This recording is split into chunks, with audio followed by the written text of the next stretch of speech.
Hai Sobat SDA, masih di gelaran West Java Festival 2024. Nah, sekarang di samping saya sudah ada Bapak Diki Ahmad Sidik selaku Kepala Dinas Sumber Daya Provinsi Jawa Barat. Nah, kita mau bincang-bincang dulu sebentar. Selamat siang, Pak. Siang. Pak, izin ya ini untuk bincang-bincang sebentar. Iya. Oke, Pak. Pak, sekarang kan kita sedang berada di gelaran West Java Festival 2024 nih, Pak. Nah, gimana tanggapan Bapak mengenai WJF tahun ini? Ya, jadi teman-teman sekalian, kegiatan West Java Festival ini adalah merupakan event tahunan yang dilaksanakan oleh pemerintah Provinsi Jawa Barat sekaligus sebagai peringatan ulang tahun Provinsi Jawa Barat yang dilaksanakan setiap tanggal 19 Agustus. Tentu saja kegiatan West Java Festival ini adalah untuk menampilkan keceriaan warga Jawa Barat, dan termasuk di dalamnya bagaimana kita mengekspresikan tentang Jawa Barat itu dalam bentuk kegiatan. Ada kegiatan pameran, kemudian juga ada kegiatan seni, budaya, dan banyak kegiatan lainnya tentu saja yang sifatnya konstruktif. Ya, betul.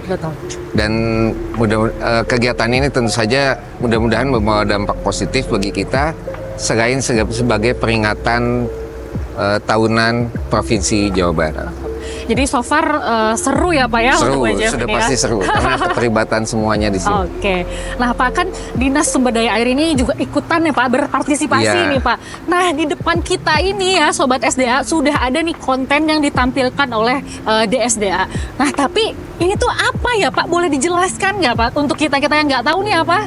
Iya, jadi di West Java Festival ini setiap perangkat daerah tentunya akan menampilkan kegiatan ataupun inovasi ataupun produk yang berkaitan dengan pelayanan masyarakat. Dan untuk Dinas Sumber Daya Air sendiri tentu saja saat ini di depan kita berdua ini ada market Fishway. Apa market Fishway itu? Jadi market ini adalah untuk mengsimulasikan kondisi Fishway yang ada di bendung yang ada di sungai di Jawa Barat. Apa itu Fishway? Fishway itu adalah jalan bagi ikan untuk migrasi di sungai-sungai atau kanal-kanal yang ada di wilayah kita. Kenapa ikan itu migrasi? Migrasi ikan tentu saja ini bagian dari ekosistem ikan itu sendiri. Sebagian ikan ada yang migrasi dari udik ke hilir, ada juga yang dari hilir ke udik gitu ya, tergantung karakteristik masing-masing. Di Jawa Barat Selatan itu terkenal, kalau di Sukabumi terkenal ada ikan sidat. Ya. Jadi ikan sidat, apa itu ikan sidat yang mungkin kalau di sering makanan Jepang tuh kita taunya unagi, nah unagi ini sidat itu. Mirip ya Pak ya? Mirip lah, memang itu sidat sebetulnya. Oh, iya. Bukan mirip, memang itu. Oh, itu. Nah, sidat itu sendiri mereka bermigrasi di perairan di sungai-sungai kita, mulai dari kecil hingga besar ya tentu saja. Namun pada satu titik mereka akan melakukan pemijahan atau bertelur, maka mereka akan melakukan migrasi ke hilir atau ke laut. Nah, telur-telur yang sudah berkembang menjadi sidat kecil, itu mereka akan migrasi ke udik untuk membesar di hulu sungai. Nah, ini menjadi kendala manakala mereka mendapatkan rintangan apabila ada barrier atau pembatas yang menghalangi mereka untuk bergerak migrasi ke udik. Contoh ada bendung ini. Ini bendung ini kan ikan nggak bisa loncat gitu ya. Nggak semuanya ikan bisa loncat. Ada yang bisa loncat tapi tidak semuanya. Apalagi kalau misalkan bendungnya tingginya misalkan 6 meter, 7 meter, tentu saja itu menyulitkan ikan untuk migrasi. Nah, bagaimana untuk solusinya adalah kita membangun Fishway ini. Jadi kita memberikan jalan bagi ikan untuk bisa tetap berenang sambil bergerak ke udik melewati bendung irigasi ini, sehingga migrasi ikan tidak terganggu oleh adanya infrastruktur buatan manusia ini yang untuk pengairan atau untuk irigasi sawah ini. Artinya dengan membangun bendung dengan yang dilengkapi Fishway itu dua hal yang kita penuhi selain pengadaan untuk mendukung ketahanan pangan berupa penyediaan beras. Di samping itu untuk protein hewani kita juga tentu saja mempertahankan populasi atau jumlah ikan yang ada di sungai-sungai kita yang tentu saja mempunyai nilai ekonomis dan protein bagi penduduk di Jawa Barat. Gitu. Jadi memang manfaatnya banyak sekali ya Pak dari Fishway ini. Jadi intinya adalah bagaimana adanya bangunan buatan manusia, infrastruktur bendung misalkan tidak mengganggu ekosistem yang ada di sungai-sungai kita. Nah Pak, tadi menarik bahwa Bapak menyebutkan ada bendungan, sungai, kanal. Tapi apakah ada tempat lain yang bisa diaplikasikan dari Fishway ini? Ya, artinya bahwa secara umum Fishway ini adalah fungsinya memberikan jalan bagi ikan. Tentu saja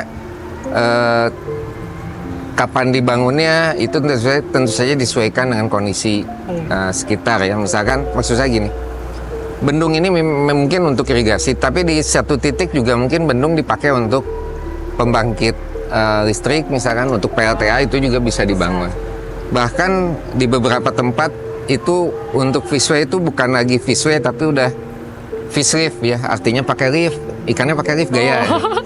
Seperti itu. Canggih, tapi ya, tentu saja tidak setiap waktu mereka itu akan berfungsi sesuai dengan musim migrasi dari ikan, karena migrasi ikan ini tertentu, jadi tidak setiap waktu, tergantung ukuran juga, bisa di musim hujan, bisa di musim kemarau. Jadi ada waktunya, beda dengan kita hujan jalan, kemarau jalan. Oke Pak, nah ini kan kompleks ya Pak ya untuk Fishway ini. Ya. Apakah ada instansi terkait yang ikut bekerja sama mungkin Pak? Ya tentu saya berkaitan dengan Fishway ini. Dari judulnya aja Fishway artinya buat ikan, otomatis kita harus kolaborasi dengan Dinas Perikanan, Kabupaten Kota, Provinsi maupun Kementerian Perikanan dan Kelautan. Jadi kolaborasi harus dilakukan, di samping tentu saja dengan agensi lain, contoh misalnya lingkungan hidup, kemudian juga bicara berkaitan dengan Dinas Ketahanan Pangan, kemudian Dinas Pertanian, karena otomatis kita harus bisa mengatur pembagian air supaya air ini tidak semuanya masuk ke sawah, tapi ada yang digunakan untuk menjaga migrasi ikan. Artinya debit sungai itu tidak dimanfaatkan penuh untuk irigasi, harus ada sebagian untuk Fishway ini. Jadi memang pengaturannya harus benar-benar komprehensif. Bagaimana kita menjaga ketahanan pangan kita di samping kita tentu saja menjaga ekosistem ikan. Baik Pak. Nah Pak, untuk pertanyaan terakhir nih ya Sobat SDA, wilayah di mana saja sih Pak yang di Jawa Barat ya terkhususnya sudah mengaplikasikan Fishway ini Pak?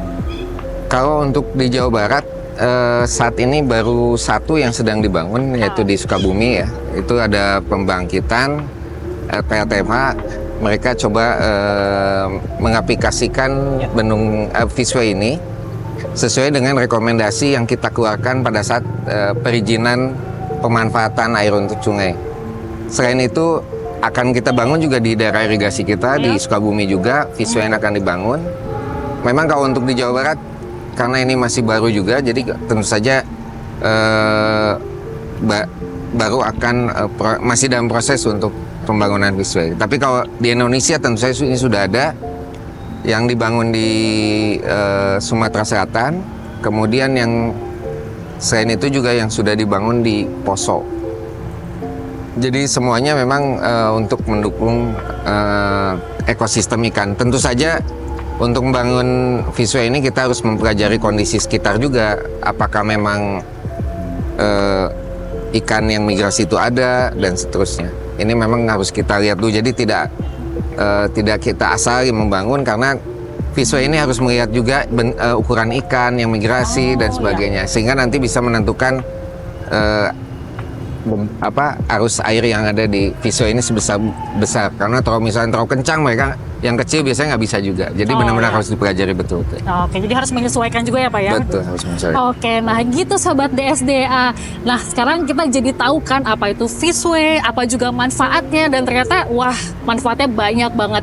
Nah Sobat DSDA, sekarang kita jadi tahu kan bahwa Fishway ini bisa menjadi salah satu solusi ya untuk keberlangsungan ikan-ikan endemik. Nah, Bapak terima kasih banyak atas waktunya untuk berbincang-bincang bersama kami. Nah, Sobat DSDA, kita kembali lagi yuk ke acara WJF yang lainnya dan lihat keseruan yang lainnya.